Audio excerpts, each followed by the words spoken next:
और अब बात यूपी की करेंगे। यूपी में उपचुनाव से पहले पोस्टर वॉर सामने आया है। एसपी दफ्तर के पास एक नया पोस्टर लगा है। इस पोस्टर में लिखा है, मठाधीश बांटेंगे और काटेंगे, पीडीए जोड़ेगी और जीतेगी।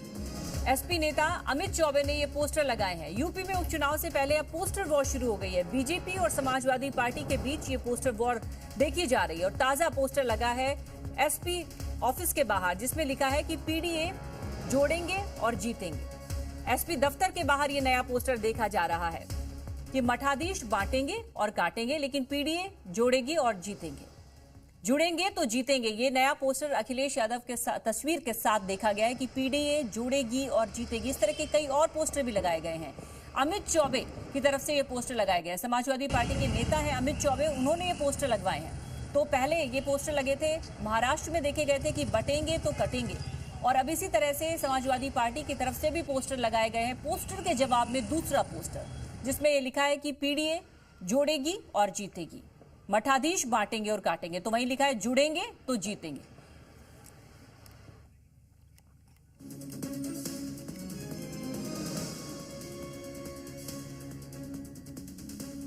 बीजेपी ने इस पोस्टर पर ऐतराज जताया है। पोस्टर से हिंदुओं का अपमान है, ये बीजेपी का कहना है। उन्होंने कहा है कि विपक्ष का काम हिंदुओं को गाली देना है। हिंदुओं का अपमान विपक्ष की पहचान है। क्या ऐसा मौलवियों को बोल सकते हैं? सिर्फ एक धर्म को टारगेट किया जा रहा है। तो अब बीजेपी ने इस पोस्टर पर आपत्ति जताई है। समाजवादी पार्टी की ओर से एक बेहद आपत्तिजनक पोस्टर लगाया गया है, मठाधीश बांटेंगे और काटेंगे। आपको याद होगा कि अखिलेश यादव जी ने भी कहा था, मठाधीश माफिया होते हैं। सनातन और हिंदू के विरोध में इस प्रकार की भाषा, ये समझ में आता है कि हिंदू को दो गाली ताकि मिले वोट बैंक की ताली। इसीलिए हिंदू समाज का, हिंदुओं का अपमान, यही इंडिया अलायंस की पहचान।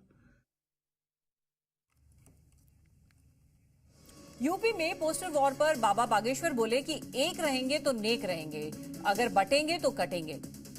बच्चों को सनातन की शिक्षा दे माता पिता, ये भी उन्होंने कहा है। तो अब इस पोस्टर वॉर पर धीरेन्द्र शास्त्री भी आग पड़े हैं, बीच में कूद पड़े, और उन्होंने ये कहा है कि एक रहेंगे तो नेक रहेंगे और बच्चों को भी सनातन की शिक्षा माता पिता को देनी चाहिए।